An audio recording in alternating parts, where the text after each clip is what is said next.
Pastorini did unload that football, and wisely so.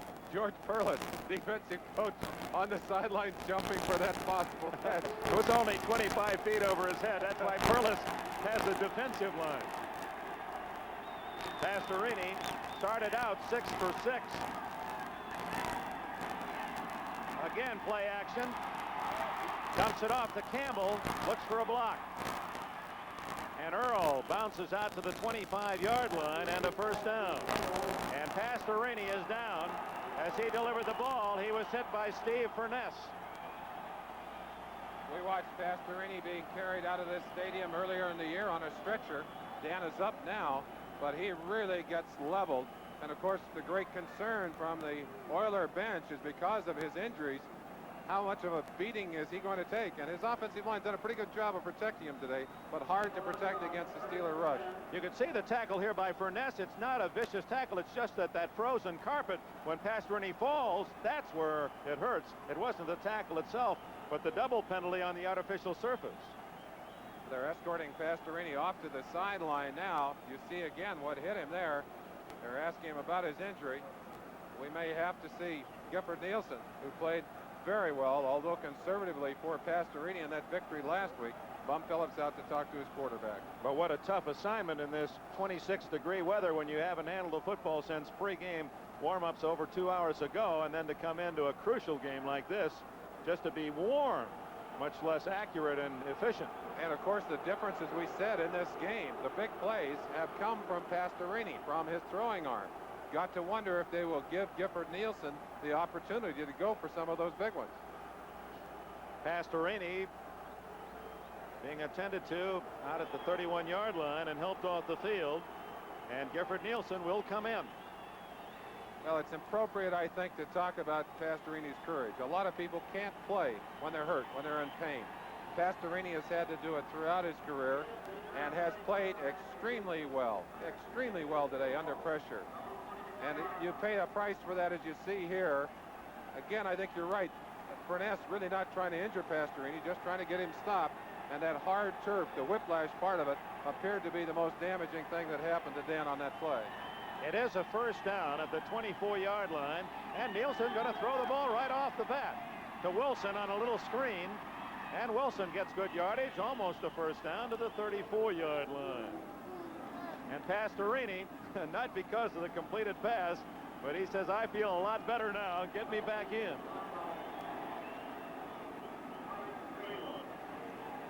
Well, Pastorini and Bum Phillips, that entire organization, are going to feel better if they can get the ball down the field and get it in the end zone. They can if they can continue to control it as they have on these last 2 downs, getting those first downs, working themselves down the field. It's a free down for Pastorini, second and less than a yard. Campbell. Fumble. And the Oilers get it at the 48-yard line. Oh, when they created this game and made it an oblong ball, they brought unpredictability into the game. And there's a case where the Steelers had it surrounded, and almost as if it had a magnetic force, it was drawn to the one Oiler in the area, Mike Renfro. Well, I've heard it said, I'd rather be lucky and good. The Oilers are lucky. The ball stripped away right there. Linebacker Cole, I think, stripped it. 2 Steelers had a chance, but Renfro right on top of it. Big play. Watch the ball stripped away from the outside. That's Robin Cole right there. Just stripped it away from him. And they had a chance. Great play by Renfro. 5 Steelers and Renfro gets the lucky bounce. First down at the 48.5. 17-10, Pittsburgh leads. We have 4.5 left in the third quarter. Renfro is knocked down, and that'll be a penalty on Mel Blount. Blount used his left forearm or elbow, and Renfro with a contact fell, and that drew the flag at the 36-yard line. Well, on the sideline, again, when that ball is in the air, you cannot touch those receivers. You hear the reaction of the crowd, but I don't think Mel Blount is going to argue with it. He realizes that he tapped him. Watch the one-on-one situation here. Renfro down the sideline, the contact right there. No question about it. Good call by the official. And Renfro showed the hit, but didn't play act the thing. I think he knew the official was close by, the flag would be coming. They called it an illegal chuck. It appeared to me that the ball was already in the air and should have been interference, but it's a 5-yard penalty, and it takes it to the 47 of Pittsburgh. I'm surprised, too. I thought the ball was in the air, too, Dick. Houston, Dan Pastorini back in the saddle. The Oilers trail by 7 late in the third quarter. Campbell. And even with the power of Campbell, you could see he's just not generating that early speed that he possesses when really healthy. Well, they're trying to run in behind the blocking ability of Leon Gray, number 74, and they're just not getting those Pittsburgh defensive linemen and linebackers off the ball. Pittsburgh is controlling the line of scrimmage, and that makes it awfully tough. So Steve Baumgartner, number 63, using his helmet as a chair. Second down, 8. Pastorini to Renfro. First down at the 23. Jack Lambert made the tackle, and the Oilers are generating a long march. Except for the early drive that really was a two-play drive, the screen pass and a long pass. This is the first time they've had a sustained offense all day. Here it is again off the play action to Campbell, and what a bullet thrown by Pastorini, catching Renfro in the seam. Lambert drifting back to make the tackle. First down at the 23-yard line. Renfro had the touchdown catch that proved to be the winner last week in San Diego. Wilson. And he powers to the 20-yard line. A gain of 3, 2nd and 7. L.C. Greenwood, 68. Dwight White, 78, made the tackle. Jack Lambert got up limping noticeably. He's had some ankle problems. Is wearing high-top shoes to try and protect those legs of his. But they don't want to lose him. He's the main man down there. They almost have to drag him off the field. That spot on his ankle is from the stickum that they use to try to help grab tacklers and possible interceptions. Nothing to do with the injury. The throw is incomplete to Castor, and he was wide open as Ron Johnson playing Castor very loosely. In fact, that's the first time Pastorini has gone in Castor's direction, but he was wide and out of bounds, incomplete. 3rd and 7. Donnie Shell complaining about some of the activity near the line of scrimmage. Watch him right here. He's working on Barber. Barber a little unhappy with the way Shell is trying to hold him on the line. Does a little work of his own. Shell saying, "Don't you do that to me." A very physical player himself is Shell. 3rd and 7 as the crowd chants defense. Wow. Pastorini calls for time. Well, a very tough thing to do. Amazing to me, because you don't want to give up those first downs. You're behind, or timeouts. You might need them later on. It stops the clock with 2:20 left, and this reminder that a week from today, next Sunday, we have a triple header in sports. As you can see, our college basketball coverage continues. Got a dandy for you. Purdue, ranked 8th, takes on Syracuse, 9th ranked of the country. We'll be joining Al and Billy for that one in West Lafayette, Indiana. That'll be followed by a different kind of basketball. Meadowlark Lemon, the Bucketeers. You know the fun that Lemon brings to the game. And Will Chamberlain also in action. And then our golf season begins on NBC, and always one of the best. Sunshine out there in Palm Desert, California. The Bob Hope Desert Classic, the final round, 4:30 Eastern Time. That's all on NBC next weekend. Talking to the Houston players yesterday and today before the game, Dick, one of the things that they were very quick to want to talk about was the fact that they did not want a repeat of last year's blowout in this AFC Championship game. And they said, we've grown a lot this year. They've fought hard. They've worked hard to get back here. They had to come the hard way again as a wild card. And today, even though they have not played as consistently as the Pittsburgh Steelers, they have come up with the big plays. They've come up with the interceptions. They've come up with the turnovers. If they can get this one into the end zone for 7 points, they've got a tied ball game. 3rd down, 7 at the 20. Lauren Taves, 51, in as an extra linebacker. He's good on pass coverage. Only Carpenter behind Pastorini. Blitz. Coleman He makes the catch, first and goal at the 7-yard line as Ronnie Coleman went over the top of Lauren Taves. And how did Pastorini ever unload that one? He was hit just as he tried to lob that high rainbow to Coleman. The Pittsburgh Steelers have gone to the blitz to control Pastorini. They couldn't get the rusher and the pressure on him with the regular plays, but Coleman, as he did last week, an incredible catch, and as he did earlier in the game. Watch Jack Lambert here. They're blitzing almost everyone. Lambert trying to come in to shield Pastorini. Pastorini did not know that ball had been caught till he got up off the ground. Ooh, look at that. Dirt Winston unloading on Pastorini. With a minute and a half remaining in the third quarter, the Oilers 6 yards away from a tie. It is Renfro, touchdown, or is it? Out of play. A late call. The official did not make any signal, and now apparently has said no touchdown. He did not signal. I don't think he could see the play. He looked down the end zone line to ask a call from the other official. He did not get a call. The officials are meeting now. They're trying to get the players out so they can talk about it. They may have to get a decision from Jim Tunney. Well, we're going to see it on the replay, and we'll be able to decide whether or not Renfro got his feet down in time. It was a tough call, and this might be a spot where an instant replay would be important. Let's see if the feet come down. Now he's got the ball. He does clearly get inside. It is a touchdown. No question about it. It was not called one, but there's no doubt that was a Houston touchdown. Well, they haven't made a final decision in the end zone. They're still down there talking about it. Now, there's no question about this. He's got control. He has both feet down clearly in the end zone. It is a touchdown.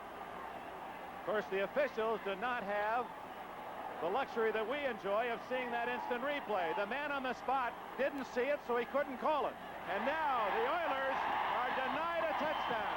Oh, my. Bum could just eat that cowboy hat. Mike Renfro makes a fine catch of a well-thrown ball by Pastorini, gets both feet down, but no touchdown is the call. Sometimes the camera angles can be deceiving. Let's look from another angle and watch again. The feet, 1, 2, clearly down. There's not much question on there. Is no question on that one. It's a touchdown. But the score remains 17-10 Pittsburgh. It's second and goal at the 6-yard line. And the Oilers overcome the bad call. Tim Wilson down at the 5-yard line, and there he is, Jack Lambert, making the tackle, hustling from behind. Now let's go back and look at what may be the most critical play of this game. A touchdown which is taken away from Dan Pastorini and Mike Renfro because the official was shielded by number 29, Ron Johnson. I can see why he couldn't see it, but the other official has to be in position to make the call. There's another official on the back line of the end zone under the uprights, then he should have made the call, because he was not screened. No one called it, so the Oilers did not get a touchdown. Now it's third and goal at the 5-yard line.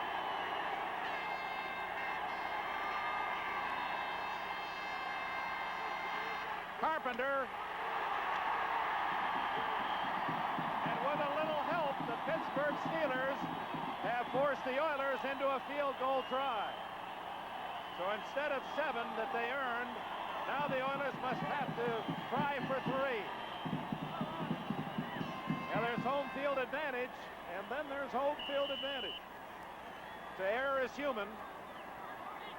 Dan Pastorini trying to get it in. Throws short to Carpenter, who played so well. But right there, number 47, Mel Blount, and the sure positive tackling of these Pittsburgh Steelers makes it virtually impossible to get into that end zone when they get a hold of you. And the Oilers get another bad break. They're now going to go from the good end of the field as the third quarter ends. Now they must try the field goal from the icy, less sure footing of the end zone to our right. Timeout, end of the third quarter, 17-10 Pittsburgh. Out for years to come, a touchdown that was ruled no touchdown. As a former player, what are your feelings? Now, Dick, I hate to see the big plays in a game, maybe the biggest play in this game, not made by the players on the field, but made by the officials. And I do sympathize with their situation. I sympathize with the fact that they are human, but this is a touchdown, and Houston, frankly, was cheated out of their 6 points. They're possible 7 points and a tie in this game. A perfectly thrown pass, a beautiful execution of getting the feet down inside the end zone. But again, the official shielded. A second official who is in position to make the call apparently was not looking. The result, a 4-point turnaround, and now instead of being tied with a chance to try and get the football and go into the lead, they're still behind in this ball game by 4 points. It's almost the way that Bum Phillips enjoys it, though. That's the kind of team he's had all year. Through all that adversity, they've cut through and gotten themselves this far, and they're only 4 behind the world champions. They've done it the hard way all year, haven't they? Maybe that's the way they'd want it today. Don't forget Skag tonight. That'll be at 8 o'clock premiere here on NBC. Larry Anderson to the 10. He's out to the 23-yard line, where Guido Merkin, Steve Baumgartner, and company make the tackle.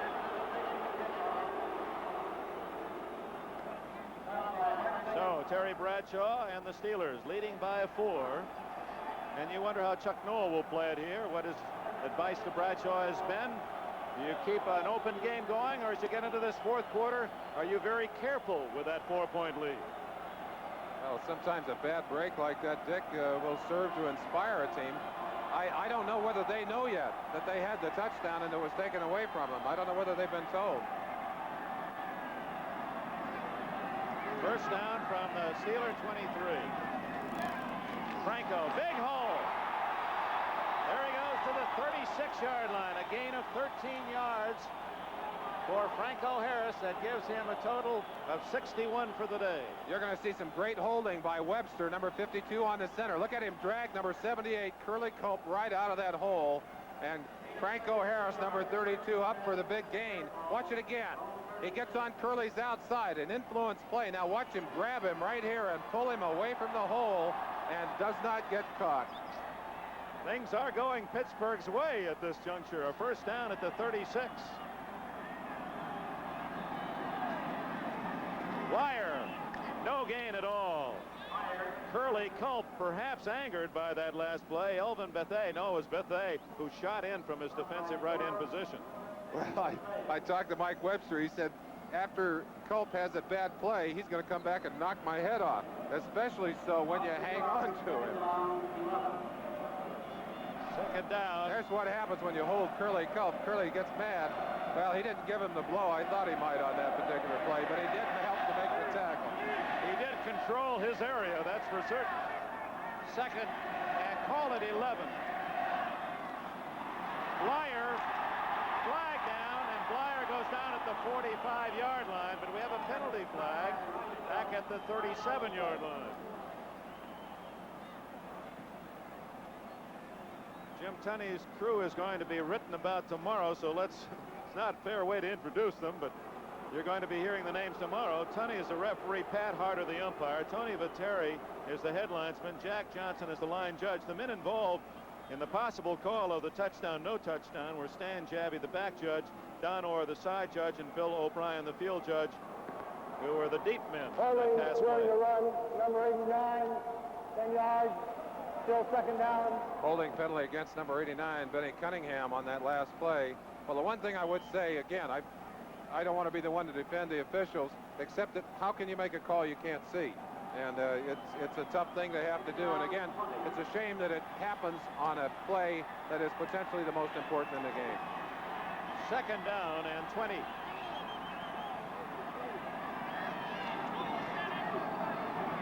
Bradshaw changing his play. Good protection. And Vernon Perry almost had another as he was covering Lynn Swan.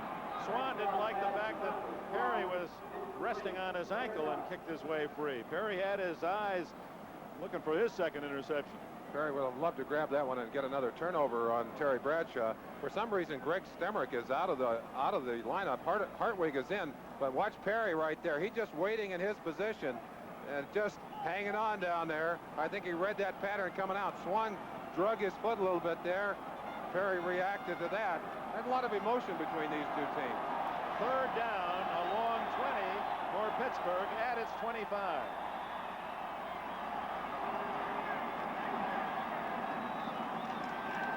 .13 minutes left in the game. Bradshaw, a lot of time. And there he is at the 46-yard line, Lynn Swann, and I believe he has the first down. Oh, what an athlete. Houston Oilers trying to get the pressure on Bradshaw with a three-man rush. And on a slick field like this, you cannot do it. You just can't do it. And Bradshaw will find the man who's singled up or the man who breaks from that double coverage. In this case, number 88, Lynn Swann. Big first down. Looked like maybe they were going to get him, force him to punt, have a chance to get down and get a touchdown or some points on the board. But Swann and Stallworth, or Swann and Bradshaw in this case, erased that opportunity. They're going to see if they can control the drive now. And in contrast to Pastorini, you saw Bradshaw with all that time to throw. Harris to the 49-yard line, a gain of about 4. It'll be 2nd and 6, and the clock ticks away. 12:25 left. Final quarter here at Three Rivers Stadium, Pittsburgh, and Harris gets up slowly. Harris, such a brilliant playoff player. In fact, as we told you earlier, has outrushed all other runners in 12 of the 15 playoff games in which he has appeared, and has rushed for over 1,400 yards in playoff action, a record. 2nd and 6. Incomplete. Benny Cunningham, the intended receiver, covered by Stemrick and Perry. Vernon Perry, all CFL when he played at Montreal. First year in Houston, and a man who has introduced himself to the football public in a rather dramatic way these last 2 weeks. Bradshaw now looking at a 3rd down and a short 7. Let's see if Houston comes with a blitz to try and get some pressure on him. They haven't been able to do it with the three-man rush.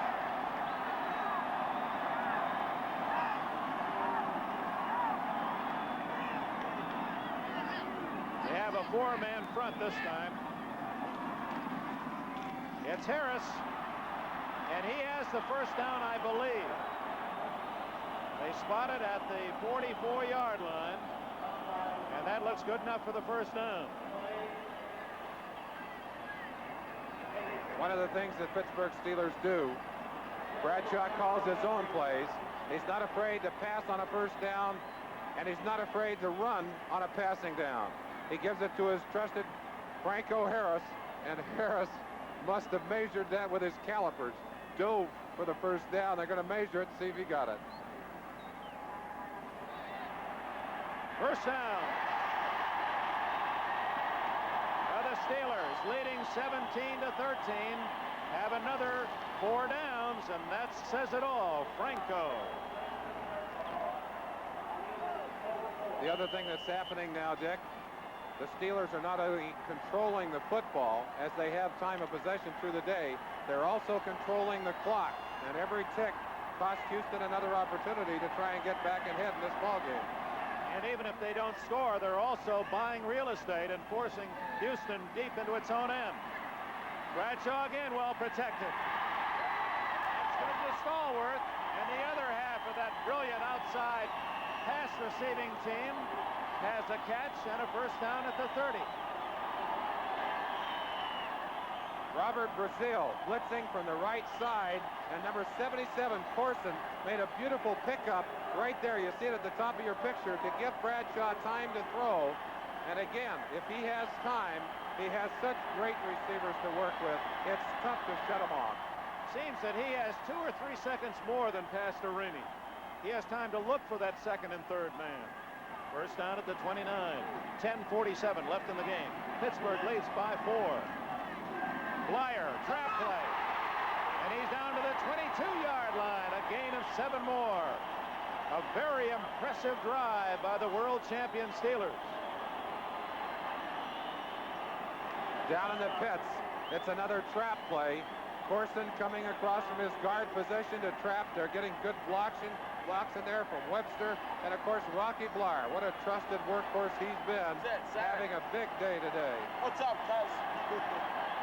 Swann is slotted left, and Cunningham splits right, the tight end. Right now. Hello, Franco out of bounds at the 22. That'll be no gain. It'll be 3rd and 3. Art Stringer, well, true to his name, he strung out the play from his middle back position, and J.C. Wilson from the left corner to make the tackle. I think Bradshaw has been at his best today on these 3rd downs. He's picked up almost 80% of his 1st down conversions on the day. That's really an incredible day. And of course, the Oilers are not a slouchy defense either. They come right at you. 9:59 left. 3rd and 3. Pittsburgh at the Oiler 22.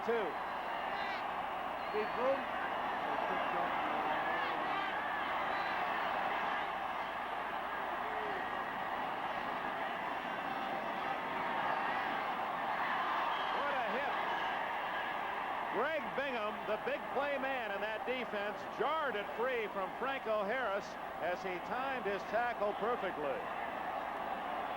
Interesting decision here. Got to believe that maybe Chuck Knoll, well, I thought for a minute he might go for it there, but he sent his field goal team onto the field. Swan looks to be wide open down in the corner. You can see the disappointment on his face, but that pass might have been caught were it not for the great hit put on the receiver by Greg Bingham. It is a 39-yard attempt by Barr. He missed earlier from 40 yards.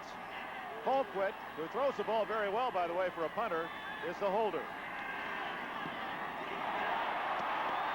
And Barr connects. And the Pittsburgh lead is back up to 7. Timeout, 9 minutes, 50 seconds left.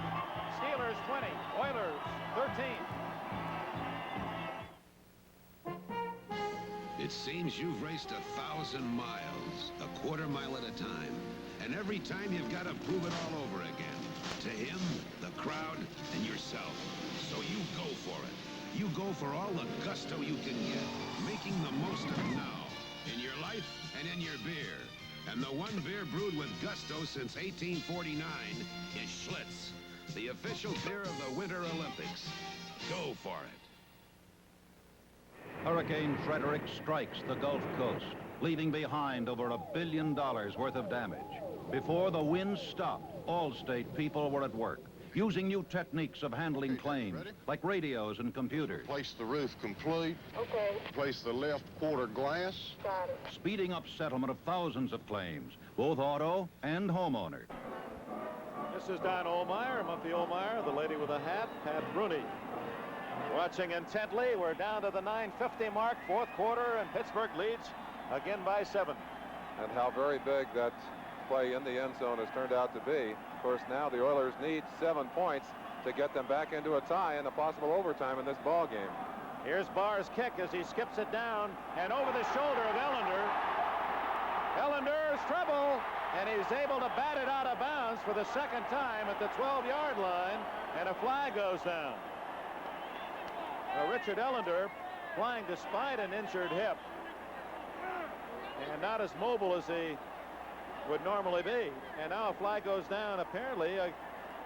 Well, at first it looked as if Jim Tunney was saying against the Oilers, but he was just motioning come back this way. Well, it's possible that they might be calling him for batting the football, but they're having a discussion on the sideline. Ellender obviously wanting to knock that football out of bounds, didn't want to have it recovered by the Pittsburgh Steelers.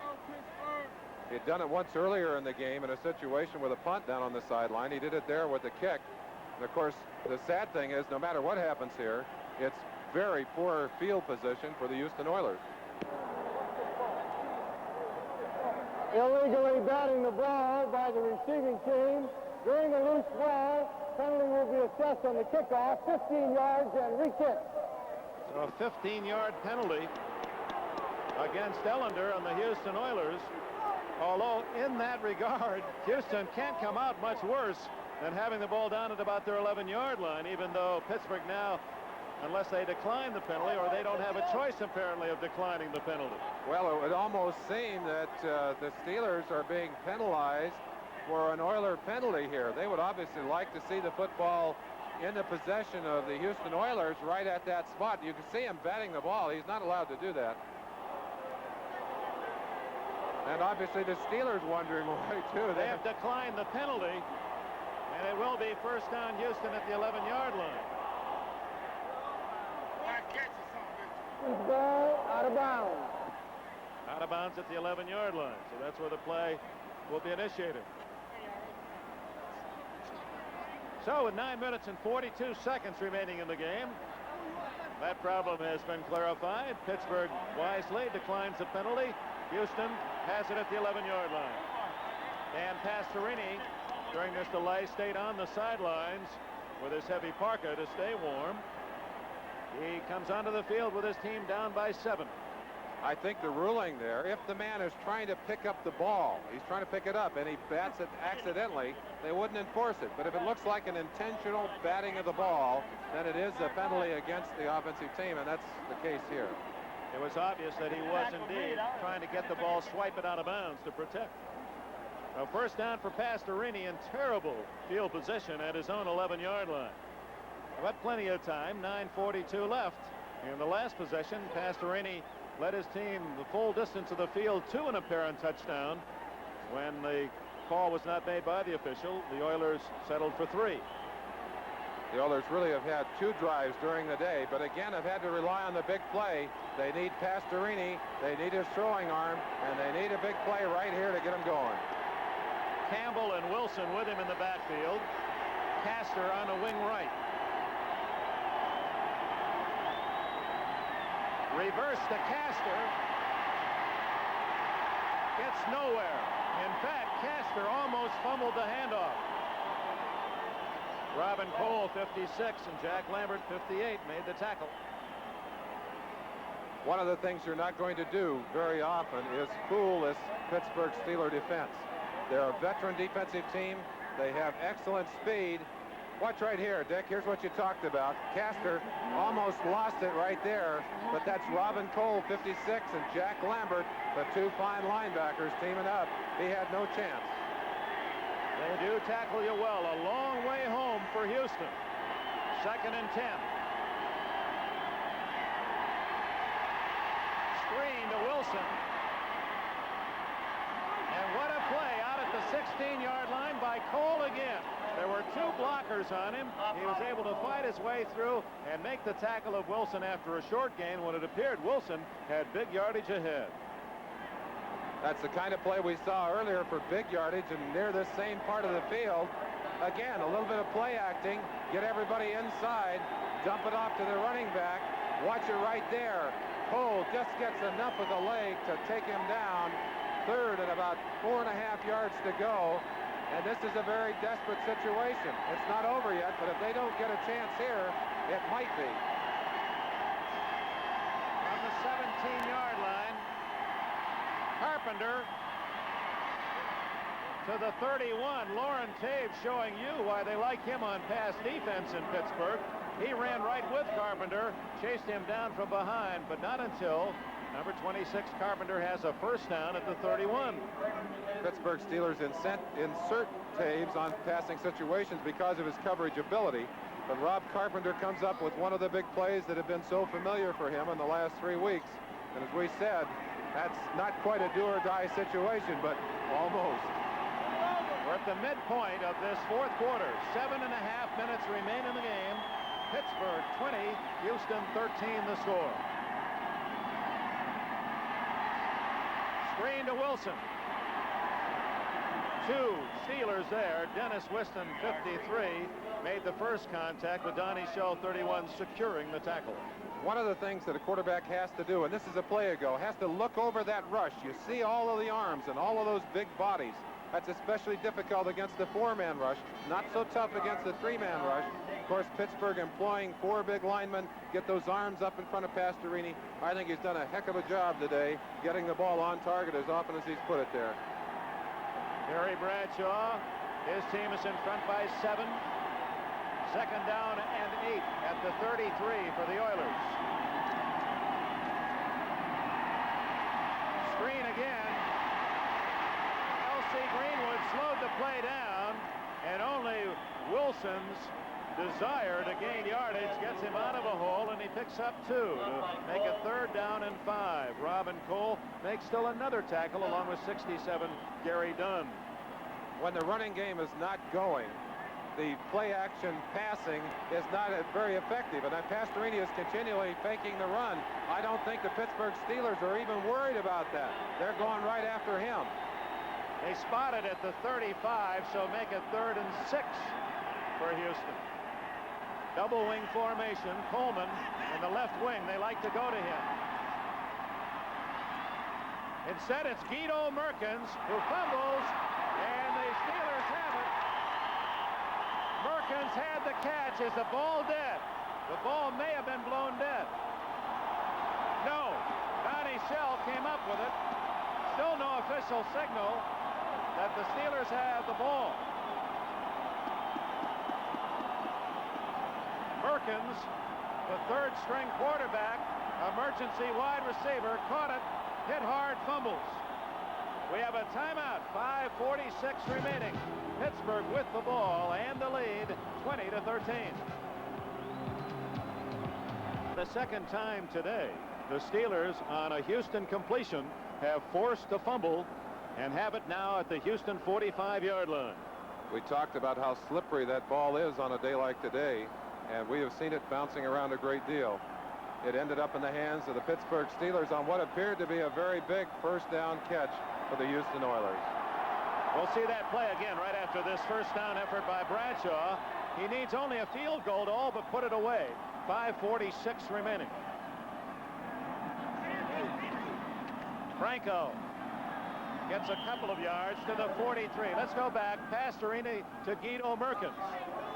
Now, some of you may have wondered whether or not Merkins was down when he fumbled. Here's the answer. It's another great throw by Pastorini. Look, off balance, he throws flat-footed, drills it right to Merkins, and it's just a matter of Blunt stripping the ball away. Renfro almost got it, but Donnie Shell, 31, recovered for Pittsburgh. And it's another example of the very physical tackling and the very physical defensive football that these Pittsburgh Steelers play. 2nd down and 8. Quick toss to Harris. Harris down to the 37. It'll be 3rd and 2. Jack Lambert's defensive unit has played with its typical toughness, and they've forced some turnovers when they didn't appear to really be there. I have to say, though, if I were picking my player of the game right now, it would be Pastorini. I think he's been the most impressive player on the field. Under tremendous pressure, Pastorini may have never thrown the ball any better. Cold, 26 degrees. He's hit his targets. He has been the offense. They've had no running game. 3rd and about 2.5. Big play for Houston, trying to stop the Steelers. Bradshaw going deep. Flyer, the 17-yard line.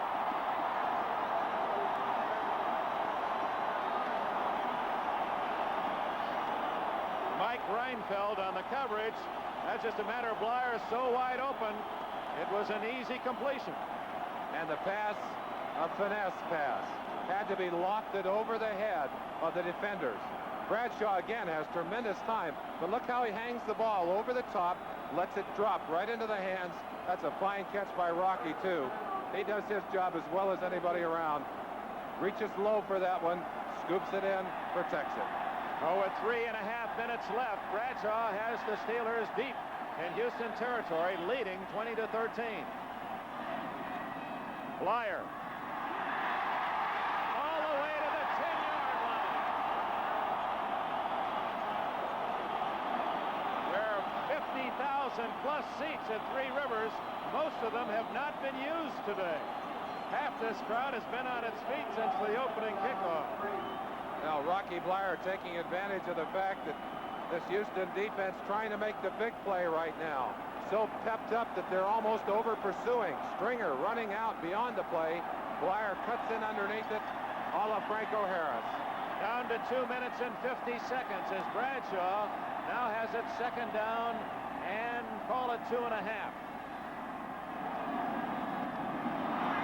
Blyer to the 9-yard line. It appears he's short of the first down by a yard. Art Stringer made the tackle, but all the time the clock is running. 2:28. The Steelers, unless Houston calls time, do not have to run a play to the 2-minute warning. Let's see if Houston stops the clock. I didn't know that Rocky Bleier was this fast. He seems to be getting faster rather than slower. Comes to the outside, gets around a block by Franco right there, and it's a great pursuit from the inside by Art Stringer that stops him. But it's a very short third down situation. There comes Bradshaw to the sideline to talk it over with Chuck Noll. So the Oilers let 30 seconds run off the clock after that play. They did not use one of the timeouts. We'll see how critical that is. 2 minutes remaining in the game. Timeout, 20-13, Pittsburgh. Steelers can taste it, and they know how well it's digested as they are now at the 9-yard line of the Houston Oilers, 3rd and 1. One of the reasons Houston didn't call time there, remember Pastorini had to call time earlier in this half, so they have only 2 remaining. 3rd and 1. The Oilers have to gamble defensively and stop Bradshaw. Harris. First down at the 5-yard line.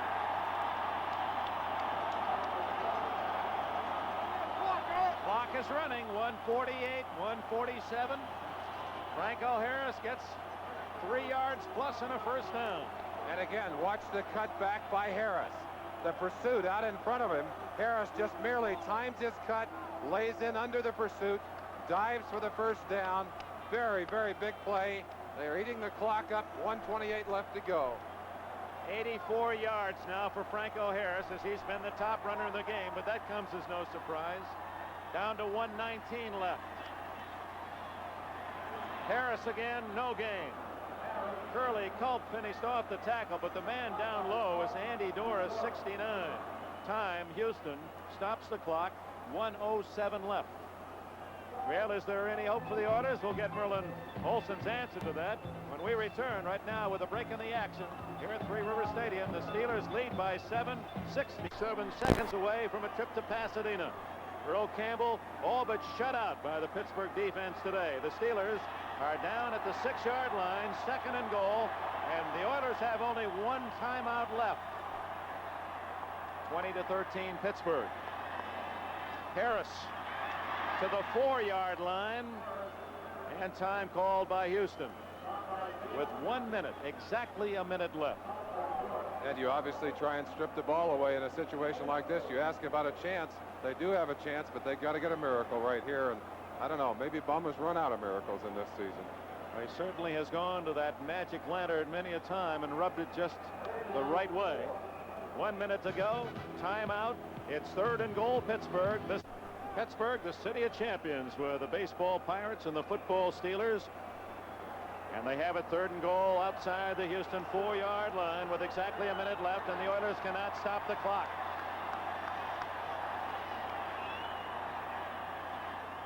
Bleier, touchdown! And the Steelers are on their way to Pasadena.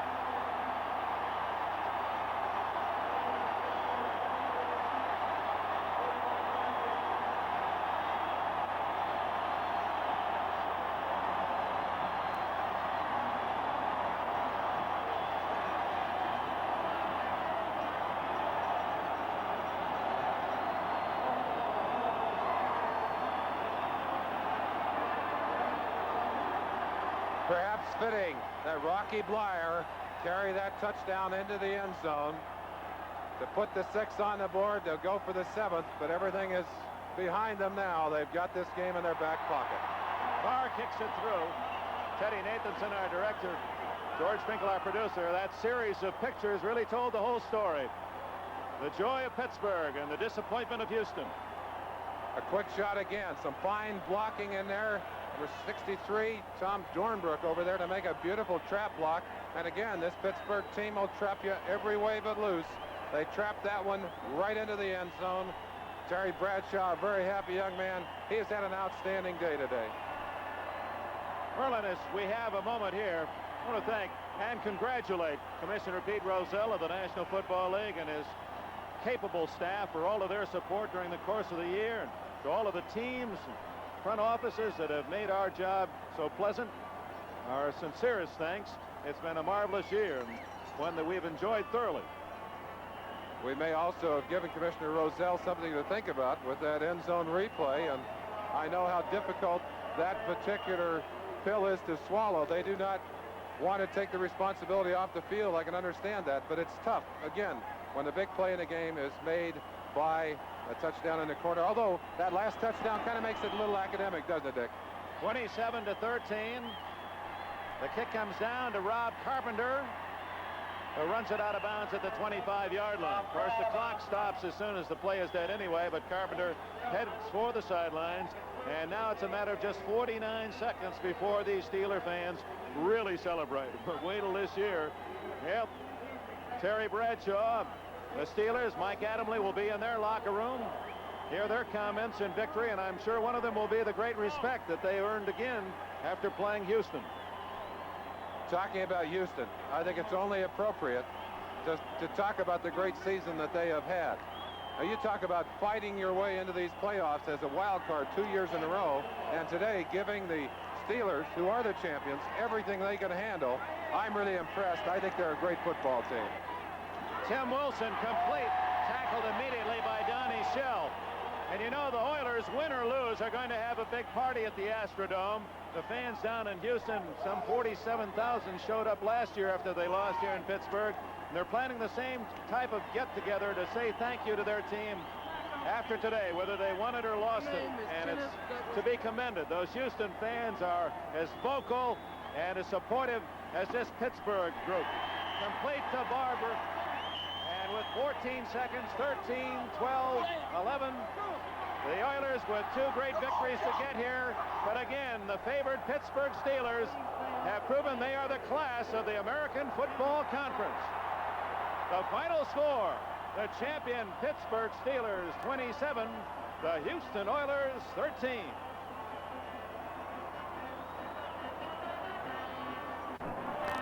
Our thanks to Barney McGinley, Tim Fogarty here in our NBC booth, Coach Sam Rutigliano, and our congratulations to the American Football Conference champions, the Pittsburgh Steelers. Thanks, Joe Costanza, his statistical work.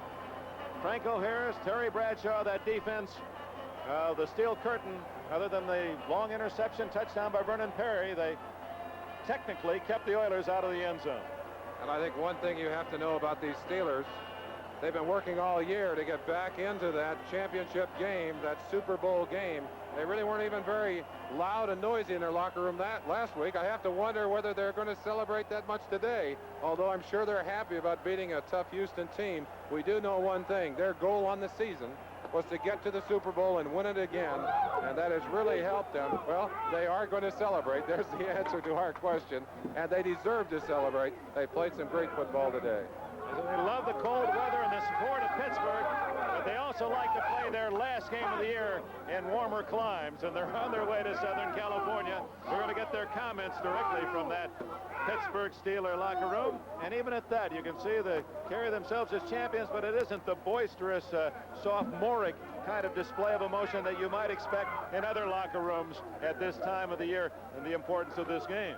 Well, they are real professionals, and I think one of the things that helps them so much in the playoffs is that they start the season expecting to be in the playoffs. A lot of teams start the season hoping to be in the playoffs, so that when the Steelers get here, it's something they have prepared the whole year for.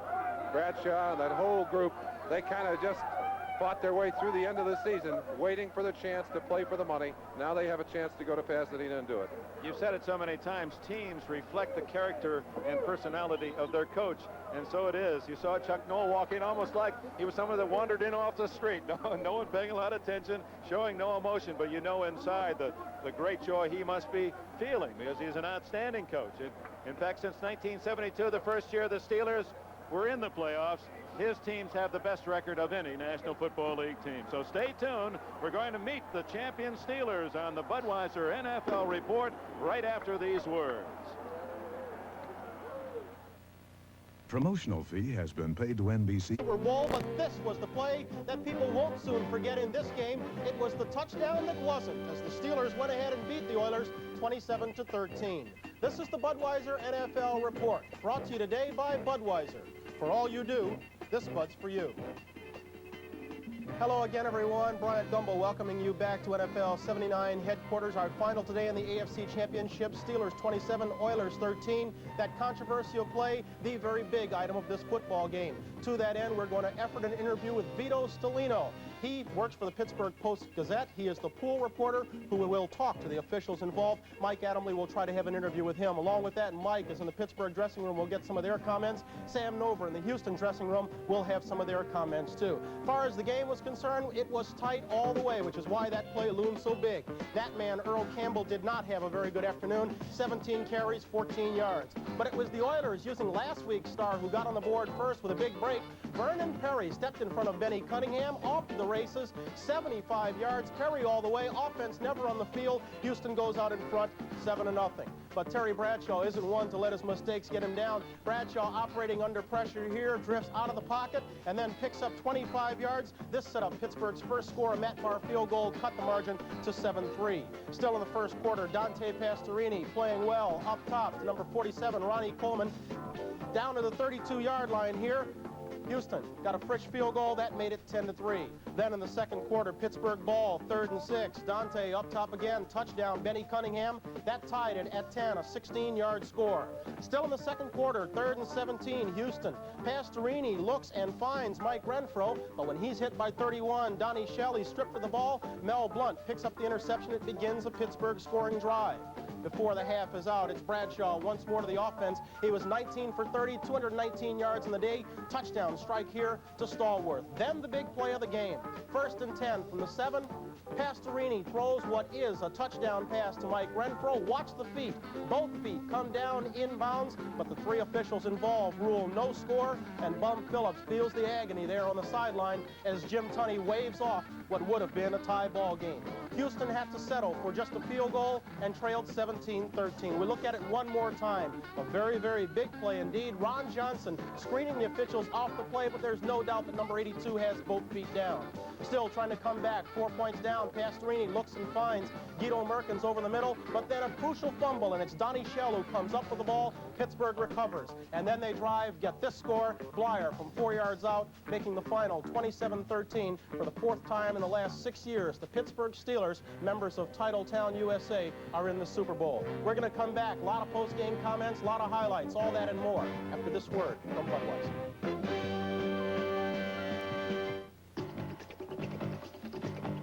To everybody who puts in a hard day's work, this Bud's for you. This Bud's for you. There's no one else who does it quite the way you do. So here's to you. You know it isn't only what you say, it's what you do. This Bud's for you.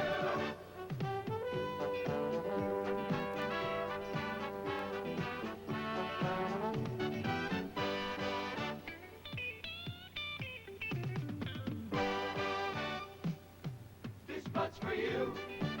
For all you do, the king of beers is coming through. Yeah, just for you. That distinctively clean, crisp taste that says Budweiser. For all you do. Hey, this Bud's for you. From top to bottom, from drafting to execution, the Steelers are indeed the team of the 80s, but the architect, the man in charge on the field, is Chuck Noll. He's with Mike Adamley right now. Michael? Well, Brian, I'm with another successful victory in AFC Championship. Chuck, your perceptions of the game? Well, you know, going into this game, we had a great deal of respect for Houston, and we still have a great deal of respect for them. But this football team wanted it very badly, and they played very, very hard. We were able to come up with some big plays defensively and big plays offensively, and I think that was the difference. It was a, you know, tough defensive game, both sides. It seems historically a lot of AFC Championship games have been decided by controversial calls. Today, Mike Renfro caught a ball over Ron Johnson. Where were you when that call was made? I was on the sideline. I have no idea what happened. I trust the officials were on the call. Do you think officials are conscious of the fact there was an onside kick in the game in the Astrodome, that it went against you, that you could have been in a position to win the game? Are they conscious of maybe making up for a call like that? I have no idea. Why, was this a bad call? I didn't see it. I thought it was called on the spot, and there was some discussion. I don't know what happened. From about 4 different angles, it was a you know, obvious touchdowns. But I don't think it tarnishes the victory at all. Again, congratulations, Coach. Right now, let's go back to Brian Gumbel in New York, and we'll get Terry Bradshaw, Franco Harris, and a couple other guys. Thanks, Coach. Okay, Mike, thank you very much indeed. From all different angles, it did look like a Houston touchdown, but it'll never appear in the books. We're going to come back with some more comments, some more looks at that touchdown, right after this word from Budweiser. People always say you talk funny, but when you talk about Natural Light beer, you make sense. To all my fans and fannies, I thank you. Natural Light does have a taste all its own, because there's nothing artificial in this beer. Just the finest natural ingredients, including lots of barley malt, for a fuller taste and a less filling beer. Look at it. Taste Natural Light. The difference is what we put in and don't put in. This is no laboratory light beer. This is Natural Light. Me, I take care of myself. Here and here. That's why I use Skin Bracer from Menon. It's for men who take care of their skin every day. You have to. Shaving is rough. Skin Bracer tightens your pores. That's the tingle. It refreshes your skin and smooths it. Hey, it's not cologne. It's skin care that feels good. You need that after shaving. You smell terrific. Thanks. I needed that. Menon Skin. Championship clubs are always characterized by outstanding talent and outstanding leadership. Pittsburgh is on the field. Leadership on defense provided by Joe Green. On offense by Terry Bradshaw. Mike Adamle has the two of them now. Mike? Two of the stars of today's game, Terry Bradshaw, Joe Green, you were awarded a game ball for your key playing today. Last year, the Houston Oilers were just happy to be here. This year, they were a little bit better prepared. Did you feel that the game would be as tough as it was physically? Yes, I did. They were prepared, and they played a tremendous ball game. They played their hearts out, and it's just too bad that things happened the way they did for them. Yeah. Joe, you know, one of the key ingredients, I guess, of the Steelers' success has been Coach Chuck Noll, a quiet man.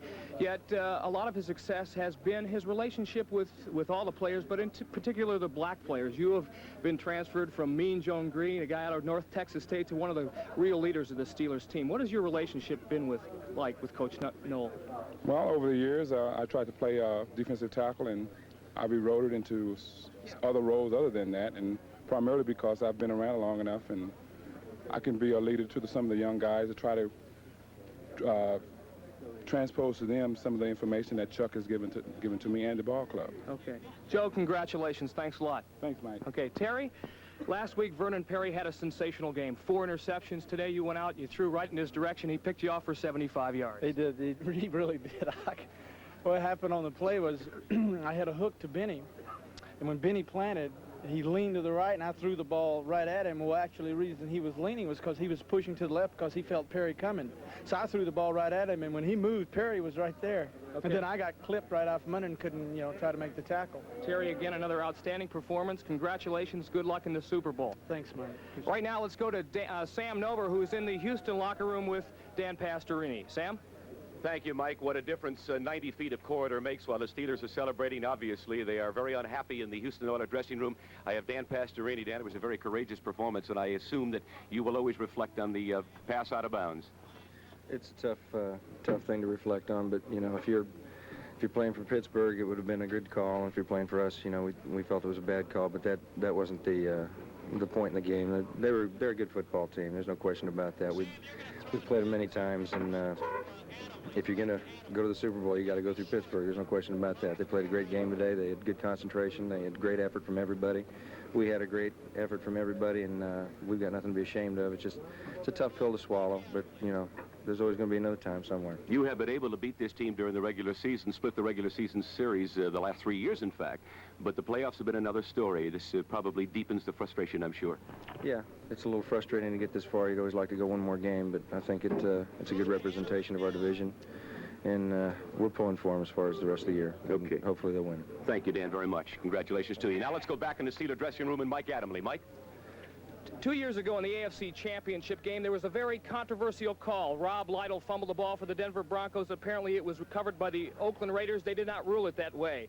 Up until that point, the press was not allowed to talk to the officiating crew. That has all changed. They have now adopted a pool reporter, a local reporter from a local city. This unfamiliar face is Vito Stellino. He is the designated pool reporter. He has talked to Art McNally and Jim Tunney's crew. What was the call? I talked to Jim Tunney, the referee. He said the side judge, Donald Orr, ruled that while Renfro's 2 feet came down inbounds, he did not have possession of the ball when his feet were in bounds. He didn't have possession until after he went out of the end zone. And he said the conference was because that he wanted to, they checked with all the other officials to look for help to see if anyone else had a different view. Bill O'Brien, the field judge, did not have a better view, and no one else disagreed with that with the call. And so Orr's call that while his feet came down in bounds, he didn't have possession when his feet came in bounds. That's the call that stood.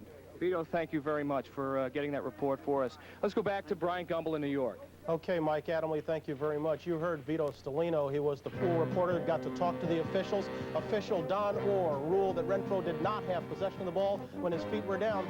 Our replay leads us to believe otherwise. We'll continue after this word from Budweiser.